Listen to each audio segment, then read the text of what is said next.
One thing that I absolutely love about Alaska is how approachable people really are up here. That's why it was so easy to start the conversation with Juliana Miller.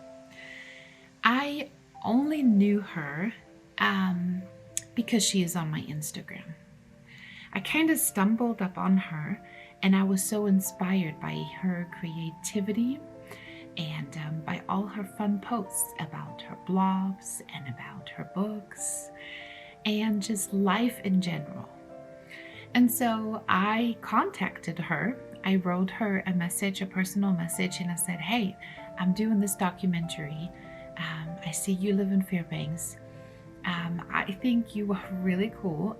Can we get together and talk about this project? And are you interested in being part of my documentary? And without a doubt, she responded. She said, I'm really intrigued.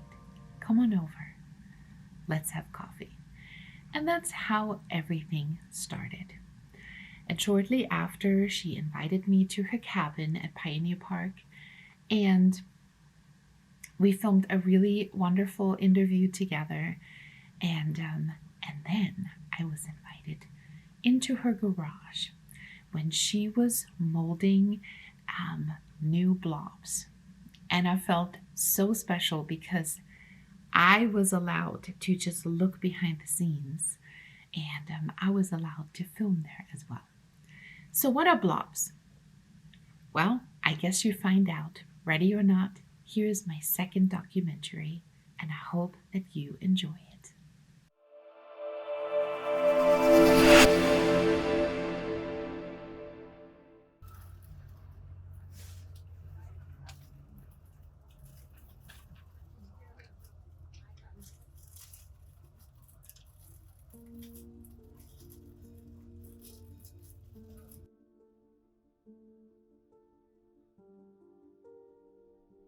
My name is Juliana Miller.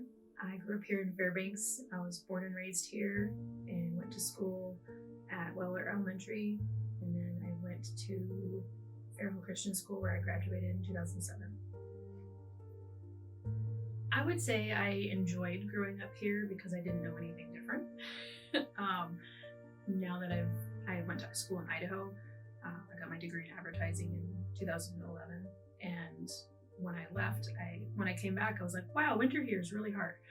And so since I left, recognizing how hard the winter is definitely affected my adulthood here. So as a child, I didn't know anything different, and I did enjoy it. And I was always outside playing, and when I wasn't outside playing, I was inside drawing.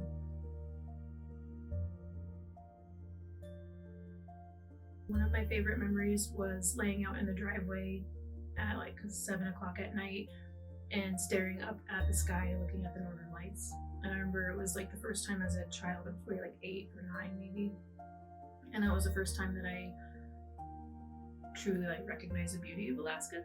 And to me, it looked like the northern lights were like an angel's wings, like flapping in the sky. And I was just mesmerized by it. After elementary school, I went to Tiana Middle School for 6 months, and being part of being in middle school was rough, and that's kind of what I would say a pivotal moment in my life where kind of made me who I am. Was I got really bullied because I was overweight as a 12, 13-year-old, and in that it led me to switching schools in the middle of the school year, which was pretty traumatic. And through that, I went to a private school, and when I was there is when I started truly feeling more accepted for who I am, and going through all of the different kind of realizing what happened and how that made me feel. And like I didn't truly even process a lot of stuff till I was an adult, but when I switched schools was when I started drawing more. And at school, it was during middle school biology classes when I discovered this little blob character that I started drawing. And I was told to draw what I saw under the microscope and label the parts of the cells. And instead I drew eyeballs on a little thing that I saw, and I was like, it's a blob. I'm gonna call it Bob. And I started doodling that on my homework and stuff, and I think what appealed to me most about that little character was that it was just simple and cute, and you could decorate it however you wanted to and dress it up. So I draw my classmates as blobs and just be silly and stuff. And at that time, I kind of felt like a blob, where prior to moving schools, I had been seen for my appearances, which in hindsight, I was a pretty average kid, but I really got harassed because someone saw that being called fat really bothered me. So they just kind of, clung to that and then just taunted me and tormented me until I got to a point where I was like, I can't do this. And, through the whole, we tried doing mediation type stuff, but it just didn't work out. And so it just led to me leaving the school, which ended up being the best thing for me at the time. But in that, I felt like a blob. I felt like nobody saw me for anything other than just what I looked like. And that it bothered me. But in hindsight, I look back and I think if we could all just kind of see each other as just people rather than, oh, you have this wrong with you, or you have that wrong with you, or you do this or you do that. It's like, hey, why don't we just look at each other for what's inside? So if you're all just like blobs. And so that's kind of the more meaningful purpose behind how it began, was at a time of one of the biggest traumas of my life, which was being bullied. So I view this as kind of like the healing that came from it. And it's there's so many different ways that I view what I do and how I want it to affect people, but in my heart, that was like the healing that came from that. It makes me happy to see that one of the things that foundationally changed who I was as a person, as a child, can change me for an adult. And that when I see people come in, when I'm at an event or at farmer's market or at holiday events or even here all summer, I see little kids coming here, I see teenagers coming here, adults and grandparents who are just like, they can become a child again. And they can see that wonder of just the worries of the day. Just you get to come in here and you look at something that's cute, adorable, and it just like looks at you with love, and you're like, oh, this is great. I just feel a breath of fresh air. And that's what I want people to feel when they see my stuff, is that you're seen, you're heard, you're understood, and you're valued for who you are, not what you look like, and not for anything else other than the fact that you exist and you're awesome.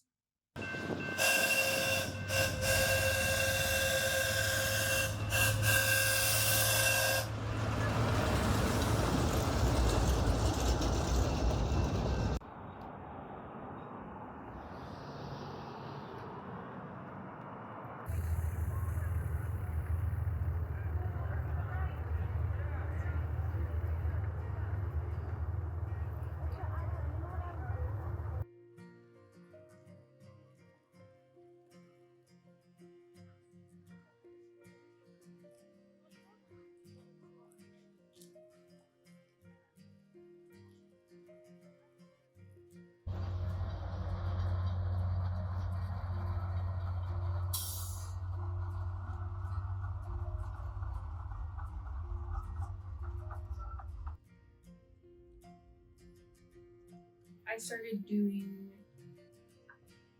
illustrations, I would say, professionally or even semi-professionally when I was in college. I got a part-time little job at I went to the University of Idaho, and there was the Argonaut, which is a school paper. We were doing a little comic in the school newspaper, whether it wasn't blob related to begin with. It was just random holiday associated stuff that went with an article. So they'd be like, oh, this person's writing about this. Can you make a little piece of artwork or a joke about it? It's like, sure. I think they paid me $15 per illustration. And for me at the time, I was like, what? I'm getting paid to make art? This is amazing. So I did that for a little while. And I've always just made art just for fun.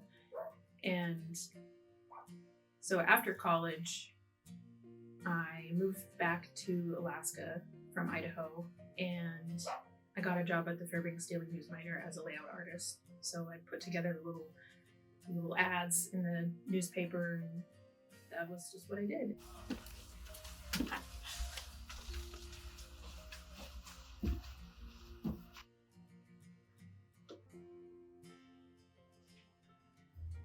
So I worked at the News Miner for a little over a year, and then I got married, and I left that position and took a break from work for a little while to adjust to married life, and then I got a job at the New Myth Advertising, which is now Mammoth Marketing, and I worked there for about a year. And in that time period, I kind of freelanced outside work where I went on Craigslist one day and I was like, I wonder what kind of people, like what kind of work people are looking for. And there was a lady on there who was looking for a book illustrator. She had wanted to illustrate a book, and she wanted to have it done with this other publishers. And then what ended up happening was I drew a picture, kind of not my best artwork, and I sent it to her, and she's like, sounds great, let's go for it, and I was like, oh wow, that's cool. So I started doing freelance work with her. I did I think it would be my first book that I published, because she lost her publisher in the process. I don't know what happened, but so we kind of figured out how to do self-publishing. And this book was titled The Great Alaskan Ice Cream Party. And it was a story of a bunch of animals who were making ice cream in the woods. And it was really cute. And I look back and I'm like, wow, I've come a long way with illustrating. So we ended up doing 2 books together. And in that time period, I got pregnant with twins, and I left my position at New Myth Marketing, or New Myth Advertising. And I stayed home and I was taking care of newborn twins.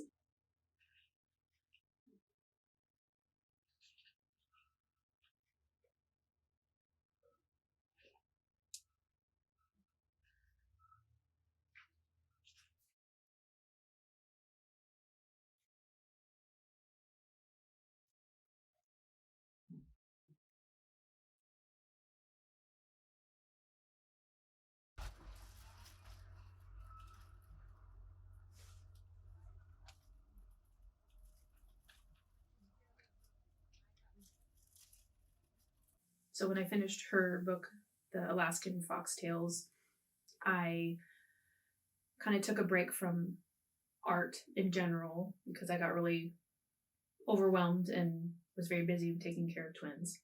So took a break for a little while, and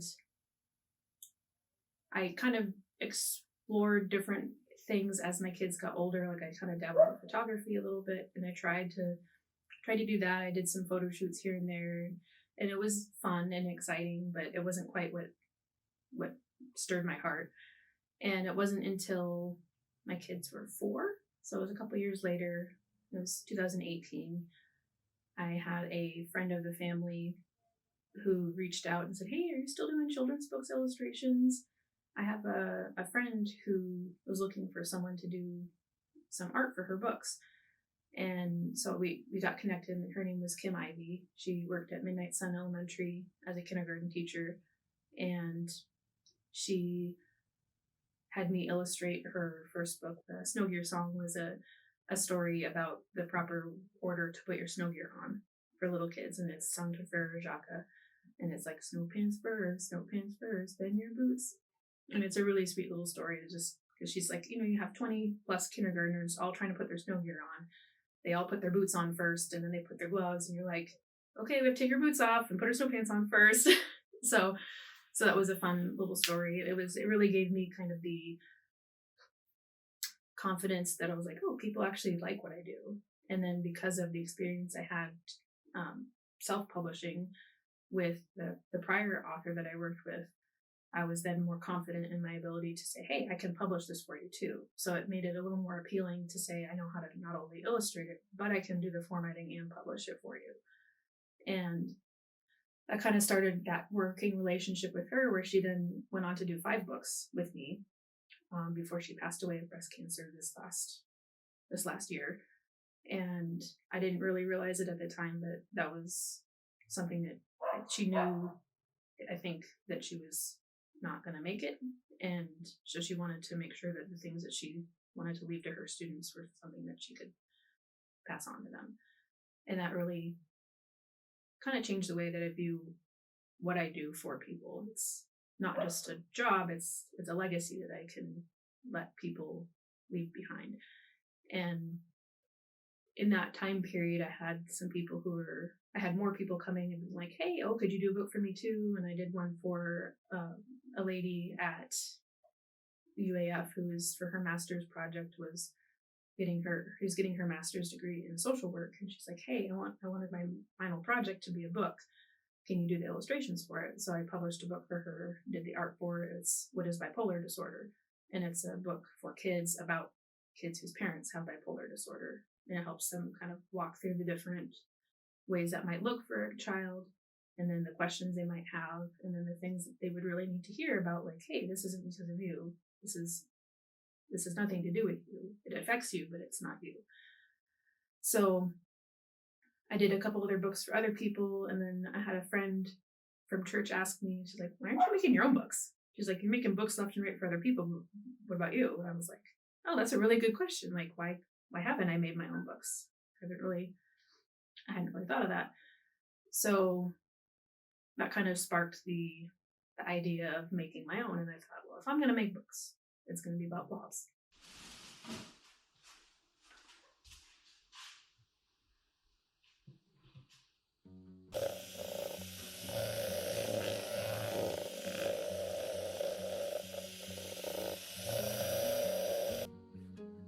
I have to make sure I pour it next to the little guy and slowly so that no air bubbles form, because you want it to fill him from the bottom up.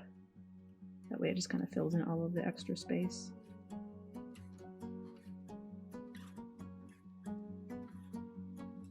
Seems like he's slowly sinking into it.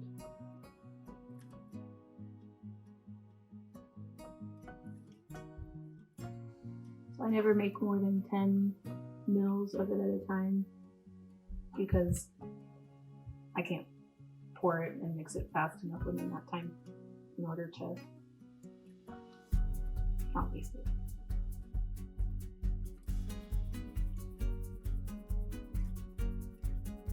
I only have so much time to work with before it starts curing, and then if it starts curing when I'm squeezing it out, it cures inside the syringe or the eyedropper. And then if I drip it somewhere where it's not supposed to be, then you have a weird white spot in the middle of the mold, which not many people care as much as I do. Like, this is one that I got silicone, or got resin inside the nose where I don't want it. So sometimes I have to pull out the eyeballs and pull it off, and then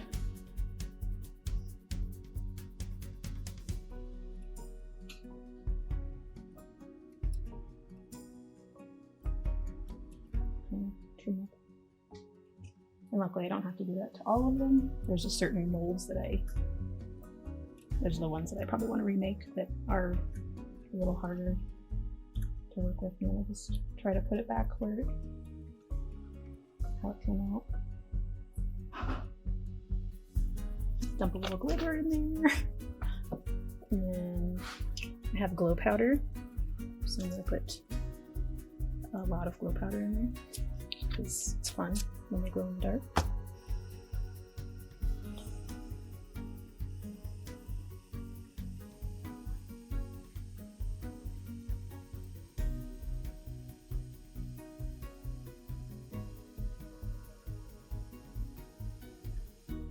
So when it came time to do my own book, I don't think I ever really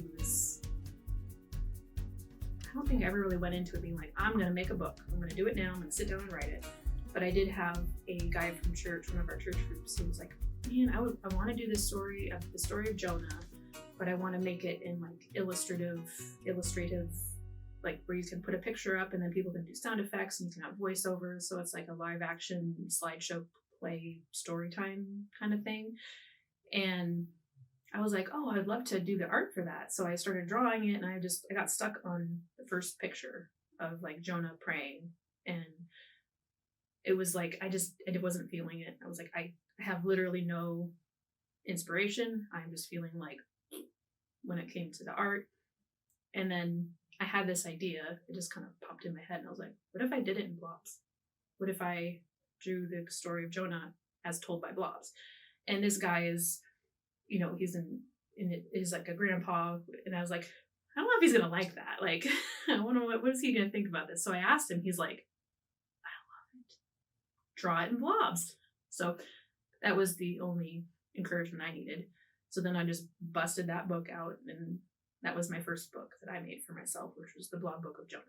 And my mother-in-law, it was around COVID, where everybody was isolated and nobody was getting out and doing anything, but our family, we stuck together, as everybody did. And she would come over, and what we'd do to spend time together was just play in the backyard. And, she loved playing badminton with my kids, who were then 5 at the time, or no, 6, 5 turning 6. And so they'd play in the sandbox, they'd play badminton, they'd, have popsicles, and it was just simple summer fun, nothing like spectacular, but it was the best, the sweetest little memories.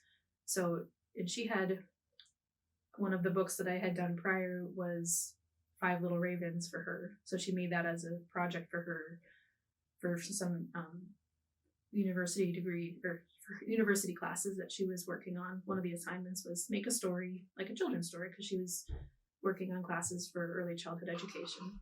It was like a story about going over, under, around, and through things. She really wanted to see what the book could look like if I had done the art for it. So that was something I did for her. And then because of that, she's like, oh, I want to write 5 little blobs. So she wrote 5 little blobs, playing in the backyard. And like, as this kind of like the 5 little monkeys, and they all, at the end of each story, the little character goes to sleep. So it was playing in the backyard, playing badminton, playing in the treehouse, eating popsicles, playing in the sandbox. And it was just a sweet little book that I made.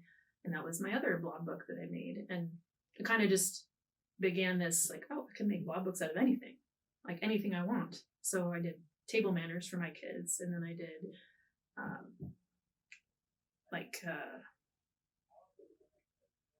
made coloring books, and I made a story about Christmas, where it's the blobs save Christmas.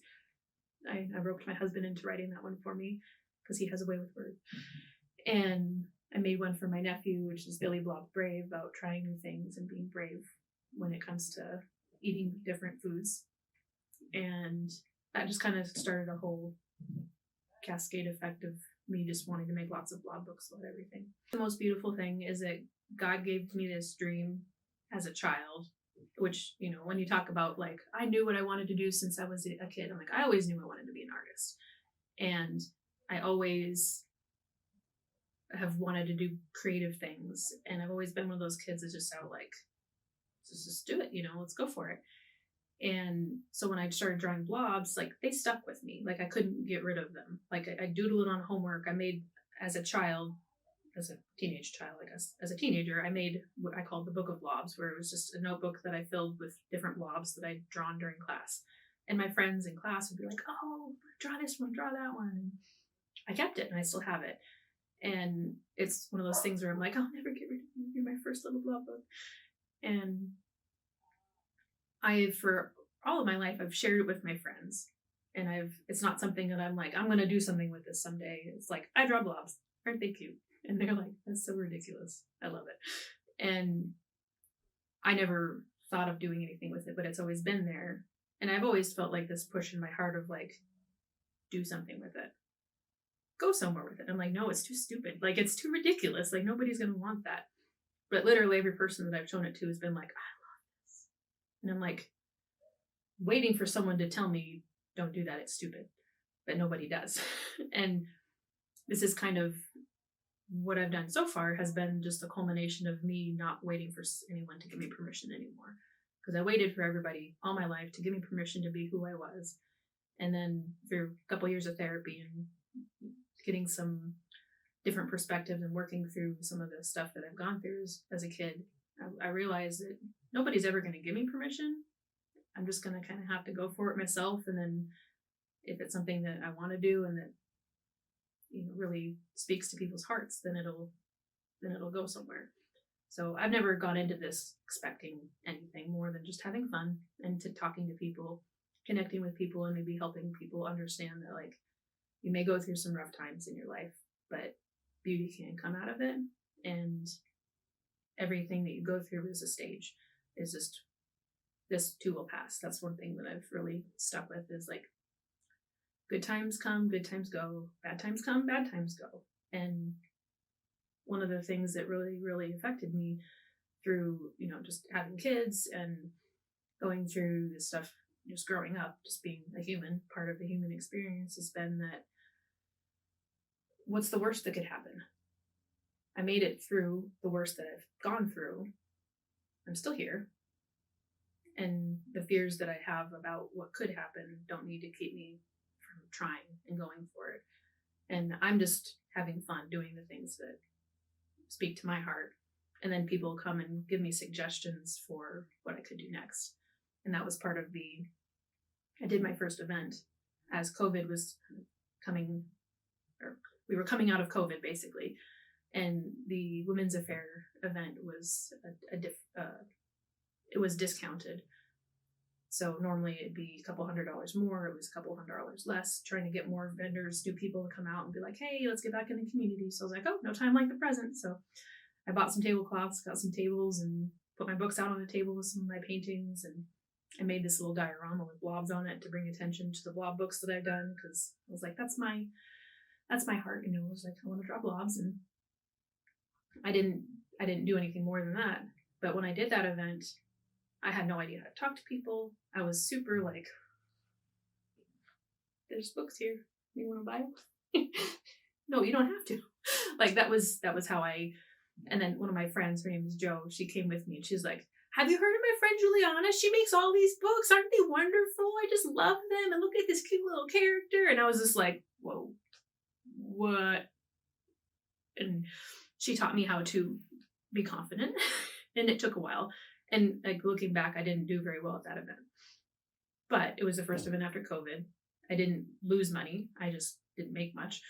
And because of that, I decided to sign up for the Tanana Valley State Fair, which was like, you went from doing one small event to doing a 10-day event where you're at the fair. Like, okay, that seems a little extreme, but that's, I guess, my personality is just, let's go for it.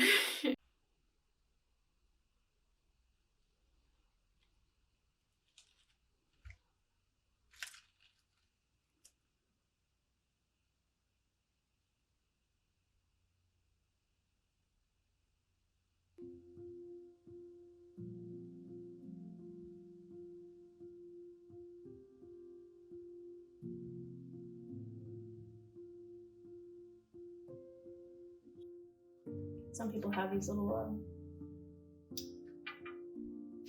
stackers. You can basically make little shelves that you can just set in there.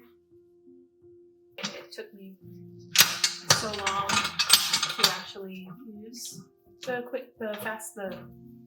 clear resin, is because you have to have a pressure pot, and a pressure pot is essentially like a bomb, because it puts hundreds of pounds per square inch of air into a tiny place, and if you don't seal it properly, it can explode. And if you let it go above its maximum PSI, you have a steel pot that can. So it took me a long time to feel comfortable doing this. So I had this for like 6 months before I started using it. I was just sitting here collecting dust, and I was like, I'm afraid. And I wanted an attention grabber on the table to help draw people in and be like, oh, what is this about? And I did a really good job of drawing people in to the blobs, because everyone was like trying to take the blob off the diorama. Like, I want to take a blob with me. And this one lady, she came by and she's like, if you made a bunch of those little blobs, I would buy them. So I was like, oh wow, okay, cool, I'll do that, So I made I think I made like 80 blobs out of clay, and I brought them to the Tanana Valley State Fair the following month and a half later. And she came and she adopted like 8 of them. She's like, you need little adoption certificates. So I printed out little certificates that people could adopt a blob. And I sold all of the blobs that I made at the fair, and people were just like, I want a blob. And I'm like, whoa, okay. And I had to go home and make more blobs for the fair, like at 10 o'clock at night. So after I went home, made more blobs, brought them back the following morning and adopted more blobs. And it was just kind of like okay, maybe I went into the wrong business of books and just make blobs. So that kind of reframed how I view my business. And I started out, my business name was Jules Marion Art because I wanted to be seen as professional. I'm like, oh, I'm an artist, I do paintings, I make books. And that showed me very quickly that that was not the name for me. So after the fair, I rebranded my business name to Blobbify because people were like, oh, you're the blob lady. I was like, sure, yeah, that's what I do. That's what who I am. So I did that, and then that's kind of how I started doing all these different events. And then my husband was like, well, hey, you did well at the fair, so why don't we just do as many events as you want to during the winter and see how it goes, and then we'll just kind of see where that goes. And now I'm here all summer. All of this, I just really want any child that comes in here, any person, any adult really who I come across who's like, oh, I do a little bit of art. I'm like, awesome. What are you doing with it? Like, how are you getting it out there? How are you continuing? Like, I always want to encourage anybody in the artist world, even if they don't even think they're an artist. I'm like, you can do whatever you want with that. And there's no reason that if you're the only one holding you back. And that's what I tell anybody. I'm like, you're the only one holding you back. There's no reason you couldn't do the exact same thing I'm doing. You can see releasing all the crafters that built up from yesterday.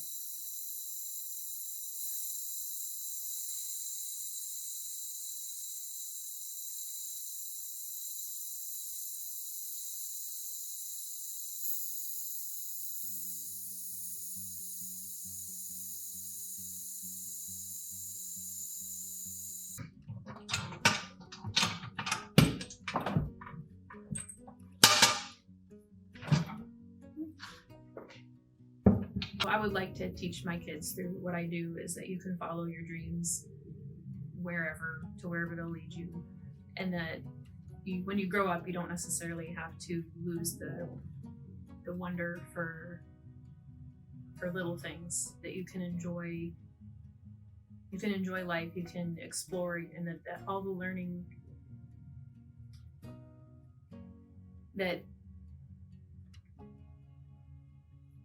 that you do outside of a classroom is sometimes the most impactful in your life, and that the things that you learn inside a classroom can actually, if you view it as an opportunity to teach you how to learn later in life too, is even better. Because I look back to my educational formative years where I was in a classroom, and I think I'm a different kind of person. The way I learn is much different. And I really didn't enjoy learning until after I had left school. And it took me a couple years to get it out of my system of I hate being told what to do, and I don't want to write all these papers.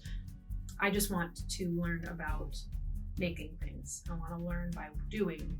So it was really when I had my kids and they were old enough to start playing around with scissors and tape and glue and stuff that we homeschooled for kindergarten and first grade, and we had this big table that just was sitting out in the living room, and all it was is just covered with paper, tape, glue, stickers, scissors, all of the art supplies that as a child I would have dreamed of having available to me all the time, which led to my kids being completely spoiled rotten when it comes to art supplies, because they have a lot of really nice art supplies that other kids are like, what's that? And they're like, you don't know what these are?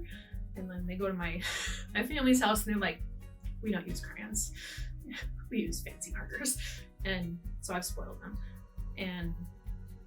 But what it's taught them is that, you can be a creator. Even if you're not a painter, you can still be an artist. You can still create, even if it's just not necessarily what other people are thinking you should be doing. So if you were to tell me 5 years ago that I'd be doing this now, I would have thought you'd be an absolute crazy person. You'd be like, no. So I have no idea what 5 years from now will bring me, but I do know that every year I want to be making more books. I want to be connecting with more people. I want to draw more blobs. I want to, continue what I'm doing. And I also think I would like to grow my business. That's what I would like to do. If that means I am doing this just better, with more professional looking, with cooler posters and more professional things that I'm able to offer people, and just better skills, better writing. Like this last book that I did for Blob's Search for the Golden Heart in Fairbanks here, I hired an editor for the first time, and that made the world of difference. I was like, whoa, editors are amazing. Like, they can help you so much. Who would have thought? So, I mean, I want to start having more of my stuff edited. I filed a trademark for Blobbify, copyrighted stuff. I'm basically doing the grown-up work associated with doing a fun business, which is not a lot of fun, doing the grown-up work, but it's necessary, and I've had a lot of people encourage me to do so. So I want to continue doing this right, so that it can be something that lives beyond me, where it's not just I made blobs and I enjoyed it for a couple years, but it's something that I can, enjoy into retirement, and maybe my kids someday can take over. I don't know. I was actually thinking about making this little sign on the door or something that's like, hey, when you come in this door, you're coming into a small business. I have kids. I have a family. Your purchases pay for my kids' braces. You're paying for our fuel. You're paying for somebody to live their life, and it's appreciated. Every single sticker that's bought, even if you're buying a $1 sticker, I thank you for your purchase. I thank you for coming in here and just saying that you like it. Like, support for a small business doesn't even mean you have to buy something. It's just saying, I like what you do, and I'm telling other people about it. I love Fairbanks because of the people that live here. And I was thinking of a metaphor of, when you go gold panning, you have a lot of sand, and you have a lot of stuff that's moving around and shaking around. And we do have 2 military bases, Fort Wainwright and Eielson.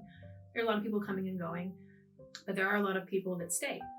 And I think those are the gold that sinks to the bottom of the pan, that you're shaking it around constantly, and then you're like, oh wait, what's that? And those are the people that are the sourdoughs, I think you call them. But you have people all winter who are sitting at home, and you can either read and write and continue to be creative and grow, or not. And it really shows when people take the time that's given to them to use it wisely and to pursue their dreams and push forward to the future. So I think there are a lot of really awesome people who live here who just, they're still in the bottom of the pan swishing around. Nobody's seen them yet. So that's the people that are here, the gold.